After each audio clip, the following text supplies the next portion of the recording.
everybody, welcome back to Let's Talk. I am your host, John, and today here on the channel, we're going to be talking about the top 10 Best Picture winners that have ever been released on 4K Blu-ray. I figured with the Academy Awards being this past Sunday, there was no better time than now to count down the Best Picture winners that have ever been released on 4K Blu-ray, and there's actually been quite a good amount, surprisingly, which makes a lot of sense. The Best Picture winner for a long time was usually the highest grossing film of the year. Not anymore. For the most part, movies that get released in theaters that get a Best Picture nominee or even win usually make less than $100 million as a domestic box office. That wasn't always the case. Like when The Godfathers won Best Picture at the Academy Awards, those were the biggest films of those years. Now, today, we have a big difference between the blockbusters that make a lot of money and the quality of those films and the films that the Academy Awards actually recognize. Sometimes a film will cross over, like Oppenheimer. That'll make some money at the box office and also get all the awards nominations. That's just not the commonplace in today's film world, which is a little bit unfortunate. That's why we can't really draw people to the Academy Awards that much, because they're talking about movies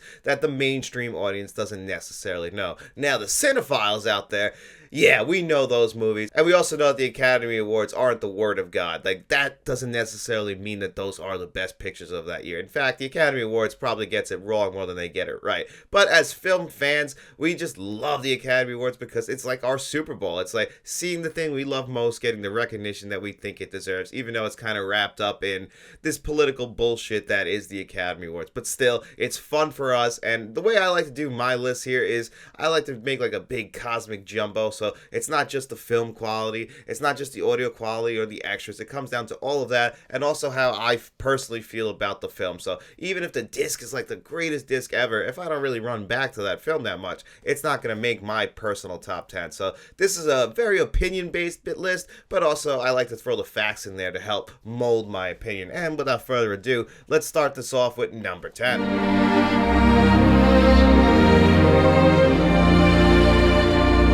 At number 10, I got the 1993 Best Picture winner, technically at the 1994 Academy Awards. I'm just going to be saying the year the films came out, and I always hate that, we kind of recognize them the year after. So this film came out in 1993, directed by Steven Spielberg, the same year that he also directed Jurassic Park, if you can believe that one. John Williams scored both of those films. Obviously, the Academy Awards is going to recognize Schindler's List before they recognize Jurassic Park, but that doesn't matter. Schindler's List is an absolute masterpiece, dealing with the Holocaust and Oskar Schindler and everything that he put himself through. This isn't a character who starts off this movie squeaky clean or anything like that. He really had to learn how to be a better person and how he could help Jewish people out during the Holocaust, and that's why he became a hero. But the movie itself, it's tough to get through. It really is. I understand why people don't run back to rewatch this one. I've rewatched it a few times, but I also just absolutely love Steven Spielberg's filmmaking, and, it's just incredible performances in there, so I do go back and rewatch the film, even though seeing that stuff will make you feel disgusted, and that's the point of the film. That Ralph Fiennes character, him just firing off like he's shooting at rats, essentially, from his balcony while sick and all that. That stuff is just absolutely disgusting, but that's why it's there, and for a lot of people, this is how you discovered Ralph Fiennes, and Ralph Fiennes, another one of our great actors, who doesn't get the appreciation he deserves. But at the 1993 Academy Awards, Schindler's List won Best Picture, and I think it was well deserved. And a little bit about that 4K Blu-ray, that's a very good 4K Blu-ray. Black and white usually does lend itself so well to the 4K Blu-ray format, and Schindler's List absolutely does. Some wrongs can never be forgiven. The man don't want to get killed. Better clear on out the back. And at number 9, the Best Picture winner from the year before, released in 1992, Unforgiven, directed by Clint Eastwood, starring Clint Eastwood, also earned the just recently passed away Gene Hackman his second Academy Award as Little Bill, the sheriff of this town that William Money is going to be heading into. He's there to collect money, but of course, he's got a better moral compass now, better moral compass than he ever had. This guy used to be addicted to alcohol, and it wasn't until he found his wife that it took all the wickedness out of him, and he learned the errors of his way, and he's been on that path ever since. But some things happen in this town, and of course that has to bring out the bad William Money, and Little Bill is not expecting that. And this 4K Blu-ray is actually very special to me. This is the first 4K Blu-ray I ever got that started my 4K Blu-ray collection. I was collecting Blu-rays before, but I just bought my house, and I got an Xbox Series S at the time. I can't remember, honestly, or Xbox One S. Xbox, I hate how they name their consoles, so I can't remember which one it was. I think it was the One S. It was like the first one to come in a 4K Blu-ray. Maybe it was a Pro or something. but I thought, hey, good time to get into the 4K Blu-ray game. It's really new. 2016 was the first year, and this was like in the spring of 2017. Unforgiven came to 4K Blu-ray. Loved that movie. I was like, no better movie than Unforgiven on 4K Blu-ray. Now, this 4K Blu-ray is about 8 years old. Could have used a little bit of an upgrade. Absolutely. I think it could use a little bit of an upgrade at this point. Maybe they go back over, give it a new scan. I don't know, but I just love Unforgiven, and this 4K Blu-ray is still pretty solid. Balloon keeper. The problems of the world are not in my department. Next up, from 1942, obviously one of the most famous films ever released, but that doesn't take anything away from the quality of this film. This is still a once-a-year watch for me. Casablanca, Humphrey Bogart's most famous performance of all time. Even if you've never seen Casablanca, you have seen this spoofed and satired so many times. Growing up in the 90s, I had plenty of Nicktoons satired Casablanca. You know, here's to looking at you, kid, and we'll always have Paris. Like, those lines stand out just from watching cartoons. So when I got old enough to watch Casablanca and actually appreciate the film, because most kids don't appreciate black and white films growing up in the 90s, I'm ashamed to say I was one of those kids. But when I eventually caught up to Casablanca and I realized this movie is a masterpiece, I know why this movie is so loved. And then, of course, when that 4K Blu-ray came out, I think in November of 2022, again, black and white just lends itself so well to the 4K Blu-ray format, and this 4K Blu-ray is no different. It's one of those special films that every cinephile has to see, and it's also one of those special films from the 1940s. Even if you're not a big fan of 1940s films, it's paced so well, the acting is so well done, I still think you'll love this film. You get drunk. I don't get drunk, and I don't care for escorts who do.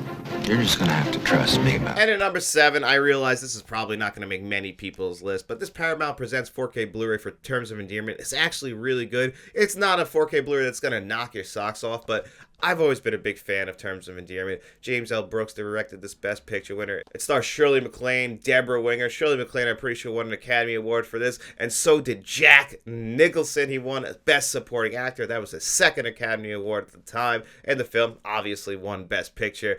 And, you know, I feel like out of all the Best Picture winners, this is the one that's most melodramatic, and that always kind of appeals to me. It has one of the saddest scenes in film history that will make me cry every single time I watch it. I won't spoil it here, but we are talking Best Picture winners. I assume most people have seen Terms of Endearment, but then again, this is kind of one that's probably a little bit too schmaltzy for some people. Jeff Daniels pops up in this film as well. It's really just seeing the entire life of Deborah Winger's character from the time she's born till the time she passed away. She might not necessarily be the only main character in this film. Shirley MacLaine, her mother, is another huge part of it and probably is the main character. We see her living next door to Jack Nicholson, who plays an astronaut, by the way, which is just great because at this point, he's just a drunk, and we see him and Shirley MacLaine's relationship. I can go on and on about Terms of Endearment. I just absolutely love the film, and it had to be on this list of the top 10 Best Picture winners that have good 4K Blu-rays, by the way. Again, don't sleep on this Paramount Presents release.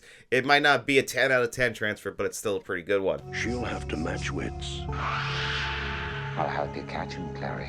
And next up on the list, The Silence of the Lambs. This actually got a brand new 4K Blu-ray release last year from Arrow Video, which I think improves on the Kino Lorber 4K Blu-ray release that came out a few years ago and is better than the Criterion regular standard Blu-ray release. Now, I would say keep that Criterion Blu-ray release and also get the Arrow Video 4K Blu-ray release if you want to have all of the extras. I just think they did a much better job on The Silence of the Lambs when it came to Arrow Video, just cleaning up everything that we didn't like about that Kino Lorber 4K Blu-ray release. And the film itself, it is one of only 3 films to sweep the Academy Awards, you know, winning Best Film, Best Director, Best Actor, and Best Actress. And I know people argue Anthony Hopkins, should he have won Best Actor with the amount of screen time he had? Well, I mean, he is probably still the most memorable part of The Silence of the Lambs. The character Hannibal Lecter has stood the test of time. I mean, Anthony Hopkins would have played the character himself 2 more times. Not the first person to play Hannibal Lecter, though. That was Brian Cox in the movie Manhunter, which a lot of people probably don't watch that much, but that's a shame because Manhunter, directed by Michael Mann, is just a fantastic film. And if you like that Miami Vice look that he did back in the 1980s, you're going to love Manhunter. But anyway, The Silence of the Lambs, directed by Jonathan Demme, is one of those films that is a masterpiece in my opinion, and is also endlessly rewatchable. So having The Silence of the Lambs, Arrow Video 4K Blu-ray, I really do think is worth it. I will never let go, Jack. I'll never let go. And at number 5, maybe not necessarily my favorite Best Picture winner, because I do feel like this year, 1997, LA Confidential was the better film. But what's really putting this one ahead is this awesome 4K Blu-ray. And James Cameron, he's very controversial when it comes to physical media and 4K Blu-rays. If you guys remember last year, when The Abyss, True Lies, and Aliens came out on 4K Blu-ray, a lot of controversy surrounding that and the DNR. But in December of 2023, we got Titanic on 4K Blu-ray, and nobody can complain about Titanic's 4K Blu-ray release because it is nearly perfect. It's a great transfer. The score to this movie is one of my favorite scores of all time. I'll just listen to it on a random day to put me in a good mood, even though it's kind of got that little bit of a sad feeling to it. I just think it absolutely works. Of course, Leonardo DiCaprio and Kate Winslet, this is their defining performance of the 1990s. Made them both A-listers. Like, they'd been around, but this was it. They shot off the superstar, especially Leonardo DiCaprio. I actually felt like Leonardo DiCaprio still had to rein in his acting chops. He eventually would by about The Departed in 2006, almost 10 years later. But he does a good enough job in this movie for me. The romantic storyline is not necessarily the thing that keeps me coming back. It's really, all the special effects and how well this film was just made. It's captivating. When I was a kid, I used to watch just the second VHS, not the first VHS that really is exploring everything else, but I was like 7 years old. I like the second VHS, the second the boat hits the iceberg, which actually did happen at the end of the first VHS, but them just trying to get off that, all that stuff just blew me away as a kid. That's why I wanted Titanic on VHS, and I asked for it, and my mom got me Speed 2 because she just assumed I like boats. But anyway, Titanic, one of the best Picture winners on 4K Blu-ray. Why would God choose an obscene child to be his instrument?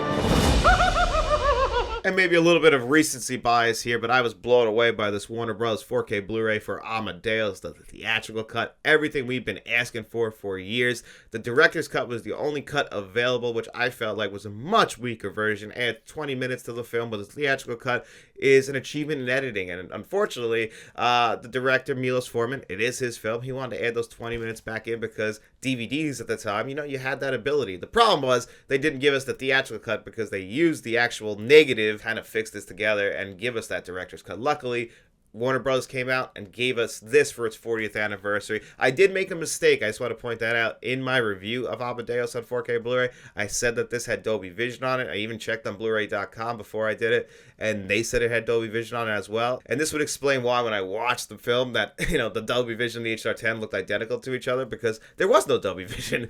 I was just layering it on top for no reason. So it has no Dolby Vision. That was a mistake on my part. Just HDR10. I guess that does line up with Warner Bros. But, they were giving us Dolby Vision on a bunch of releases, so this kind of did surprise the hell out of me. But anyway, the 4K Blu-ray is fantastic. The film itself is incredible.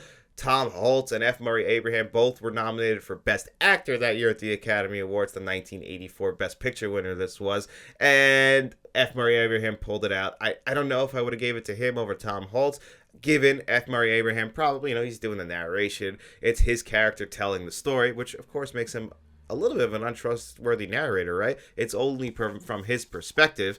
And I don't know, Tom Hanks he was magnetic in that movie. I might have gone to Tom Hanks if I was an Academy Award voter that year. Either way, or must own Amadeus on 4K Blu-ray. Get in here. You think this boy Moss has got any notion of the sorts that are hunting him? And making the podium at number 3, No Country for Old Men, one of the best 4K Blu-rays released by Criterion Collection in 2024, and just one of the best 4K Blu-rays overall last year.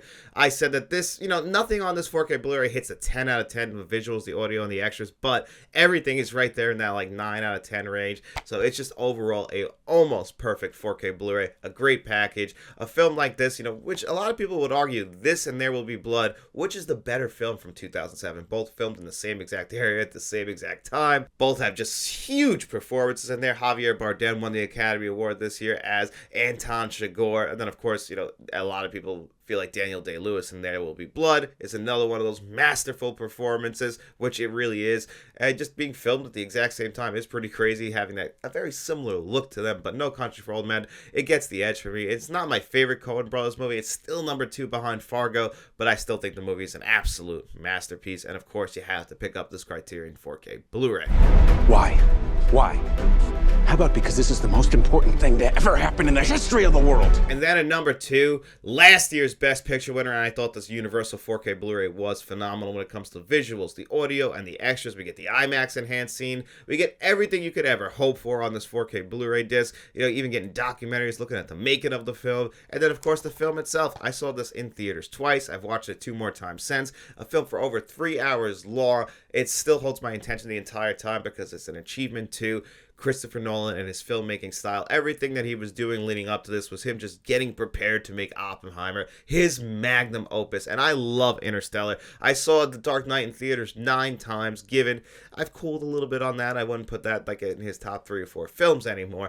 But Oppenheimer is a crowning achievement, and Cillian Murphy earned that Academy Award win for Best Actor last year, just like this film earned that Academy Award for Best Picture. And it was a huge deal at the box office, like we were saying. This is one of the rare occurrences where the movie made a ton of money. And you could argue that's because it was released on July 21st, the same day as Barbie, which made a lot more money. But Barbenheimer was a big deal. It felt like an event to go see these movies back to back. You watch Oppenheimer, then you cleanse your palate with Barbie, which is a pretty damn good time as well. But this one was recognized by the Academy because it really is a true achievement in film.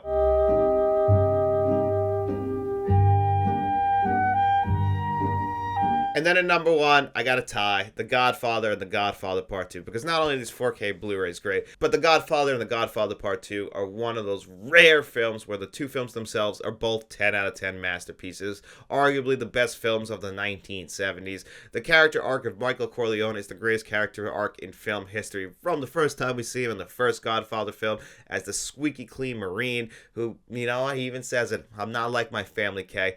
Turns out he's worse than any of them. He's an absolute monster by the end of The Godfather Part 2, and you get to see everything in between. Godfather Part 2 obviously brings in Robert De Niro as the young Vito Corleone, so you get to see that non-linear storytelling in Part 2, and I think that works great. Used to not love it the first couple times I saw the movie. That's why I would always put The Godfather Part 1, and I still do give The Godfather Part 1 the slight edge, but if you're watching 1, you're going to watch 2, and then every 5 years you're going to throw 3 in to remind yourself, wow, 3 really isn't that good. And you'll know that Francis Ford Coppola, yeah, he only really did that because he needed money, unfortunately, at the time. Which, hey, he's a working director, and Francis Ford Coppola is one of those directors who will always put his money where his mouth is. If he believes in the film, he'll put everything he's got. He'll sell everything to make that film. Like, I might have not liked Megalopolis from last... Like, I might have not appreciated Megalopolis from last year, but you know who did? Francis Ford Coppola sold his winery to make that movie. You gotta at least admire that, even if you don't love the film. Somebody who truly cares about their art. And Francis Ford Coppola made the Godfather film, so he'll always have that. Apocalypse Now might still be my favorite of his films. As much as I love the Godfather films, Apocalypse Now I think is the greatest war film ever made. That didn't win Best Picture, so that can't end up on this list. But I'm proud to put the Godfather 1 and 2 at number 1. And before we get out of here, guys, today I have a few honorable mentions I want to show you. I remember people weren't too thrilled when The Shape of Water won Best Picture at the Academy Awards, and this does have a Criterion 4K Blu-ray release. I would like to do a comparison between these one of these days, you know, when that price drops, because I have this 4K Blu-ray release, and I'm like, that's the only reason why I didn't really necessarily make my list, is because I'm not too sure if this is the definitive edition anymore. But it's still a masterful film, and Guillermo del Toro, one of my favorite directors, it really did warm my heart to see him win Best Picture that year, really recognizing him, at least for all of his body of work. I mean, this guy directed Pan's Labyrinth, Blade 2, Mimic, so many great movies. I truly love Pinocchio that came out a few years ago as well, but The Shape of Water is probably his magnum opus, and it's definitely everything that was building up to that, but he still makes so many great films. It's incredible how good of a director Guillermo del Toro is. Next up, I got the 1995 Best Picture winner, directed and starring Mel Gibson. When I was growing up, everybody loved Braveheart. I don't know if it's like what happened to Mel Gibson and how he like lost his shit there for a little while and became an anti-Semitic, but people really stopped talking about Braveheart. Like when I was growing up, Braveheart was a huge deal, and then everyone just stopped talking about it. So when this 4K Blu-ray came out the same day as Gladiator, and I didn't pick up Gladiator that day, I just picked up Braveheart. Blown away by it. I was like, this movie is still so good. The score is fantastic. I'll just listen to the score. any day of the week. It's another one of those masterful scores. And Mel Gibson gives a great performance in it, does a great job directing it. So many quotable lines, and it still looks absolutely beautiful. That 4K Blu-ray, again, maybe not the best anymore. It needs a little bit of work. I think that was a 2017 and 2018 4K Blu-ray as well. And then the next three all come from the Columbia Classics collection. Like Columbia, obviously, we had a lot of Best Picture winners, so they put a few out. On the Waterfront, I'm going to review this on the channel at some point on its own because it is just a fantastic film. Marlon Brando gives, other than The Godfather, I would say this is probably his other most iconic performance, and it's a great 4K Blu-ray disc. Another one that's getting a solo 4K Steelbook again in April is Gandhi. I love Gandhi. I think this is one of the best picture winners from the 1980s that kind of gets a bad rep. Again, it doesn't necessarily feel like the 1980s film, but this is directed by Richard Attenborough, and also Ben Kingsley won the Academy Award. He was like 25 years old. Spends the entire film playing Gandhi from the time he's like something years old as well to his death. So the makeup effects have held up very well in this film, and Ben Kingsley gives an incredible performance. And then last but not least, now this movie, it's very popular. It inspired so many great directors like Steven Spielberg, but Lawrence of Arabia. I don't necessarily love this film. It's not my favorite David Lean epic. I would still give that to Bridge on the River Kwai. I just think that that's more of an intimate performance, and I enjoy that a little bit more than Lawrence of Arabia, which is probably the more popular of the films, and Peter O'Toole should have won that Academy Award. He never did, but it's sad to see. I think he got like a legacy award, but he never actually earned the Academy Award. But Lawrence of Arabia, its 4K Blu-ray is absolutely stunning. And if you're just at least a little bit interested in the film and you haven't seen it before, I would definitely say the best way to go about that is that 4K Blu-ray because it's stunning. Sony's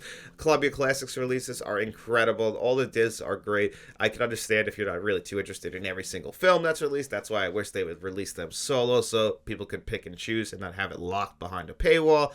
But, you know, I guess it does add to the exclusivity of it. And, I mean, it worked on me. I had to get some of those movies in my collection. Like, that's the only way I could get Kramer versus Kramer. Another Best Picture winner is through the Columbia Classics collection. So, felt like I had no choice. But anyway, guys, I always like to hear from you. What did you guys think of my top 10 list of the Best Picture winners on 4K Blu-ray? So, leave your list in the comment section below. And, of course, while you guys are down there, don't forget to like, share, and subscribe. We also have channel memberships, guys. So, if you want to become a friend of the channel, a producer for the channel, like John Doe Juggalo, or a channel director like Kevin Kruger and Uncle V, or you can even become a bankroll member like Mr. Smelly Potato and Frank from Frank's Media and Reviews. But of course, guys, there's no pressure at all. If you have no money to throw away, we don't mind. We just hope you enjoyed this video, and if you did, get out in those streets, tell your friends about us, and then we'll be seeing you around.